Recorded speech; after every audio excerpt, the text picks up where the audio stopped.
You say yes when everything inside you is already leaning toward no, not because you want to, but because the moment you think about refusing, something uncomfortable rises inside you, a pressure, a tightness, as if saying no is not just a choice, but a risk. And later, when it's over, you don't remember the request as much as you remember your own response. You keep replaying it. You wonder why you didn't just say no. You promise yourself next time will be different, but next time comes, and the same thing happens again. Psychologically, this is not random. Your brain is not reacting to the request itself. It is reacting to what it predicts will happen after the request. Somewhere inside your nervous system, no has been linked with danger, not physical danger, but social danger, rejection, disapproval, distance, silence. Break time 0.05s. The brain treats social rejection in a similar way it treats physical threat. The same alarm system that activates when something feels unsafe in your environment can also activate when you imagine disappointing someone. So before you even speak, your system is already pushing you toward the safer option. Agreement. Over time, this becomes automatic. You don't consciously choose yes, you default into it. And every time you do, your brain learns the same lesson. Saying yes keeps things stable. Saying yes avoids discomfort. Saying yes preserves connection. But there is another layer underneath this. Your mind builds an identity from repetition.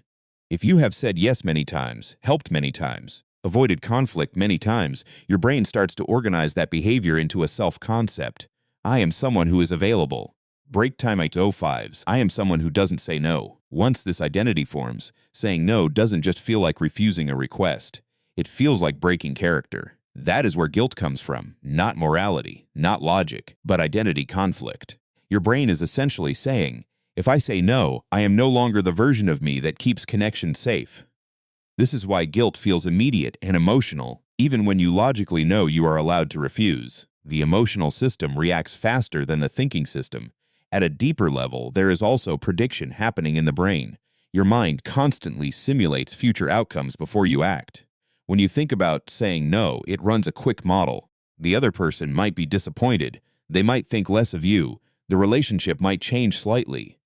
Even if these outcomes are unlikely or mild, break time 05s, your brain still treats them as costly because the brain is not trying to maximize happiness.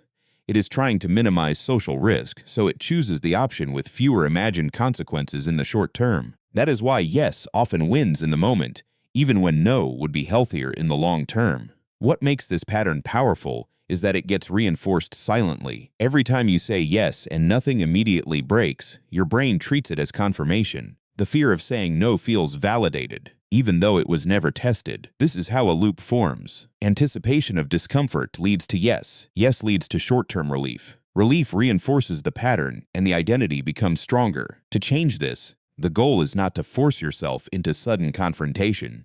Break time 0.05s. The goal is to interrupt the automatic loop long enough for awareness to enter the process. The first shift happens in time. Even a small pause before answering changes which part of your brain is in control. When you delay the automatic response, the reactive emotional system loses some dominance, and the thinking system gets space to participate. In that space, choice becomes possible again. The second shift is in labeling. When guilt appears after or before a refusal, instead of treating it as a signal that you are doing something wrong, you begin to recognize it as a learned response. It is not a warning, it is a pattern.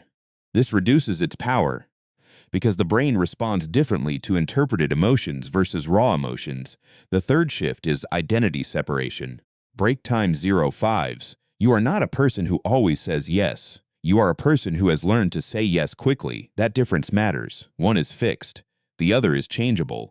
When you create even a small gap between behavior and identity, guilt loses its authority. The fourth shift is learning that discomfort is not danger.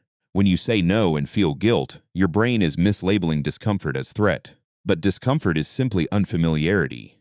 It rises because the pattern is being interrupted, not because something is wrong. And with repetition, something slowly changes. The same situation starts producing less internal resistance. The pause becomes easier. The no becomes clearer. The guilt becomes quieter, not because the world changes, but because your prediction system updates. Eventually, you start to realize something subtle but important. Every time you say no without collapsing into guilt, you are not losing connection. You are correcting your brain's old assumption that connection requires self-abandonment. And in that correction, your relationships don't necessarily shrink. They become more real, because what remains is not based on automatic agreement, but on conscious choice. And the most interesting part is this: the goal was never to become someone who says no all the time. The goal is to become someone who is no longer controlled by fear when choosing yes or no, because freedom is not in the word no itself. It is in the space where you finally get to choose it.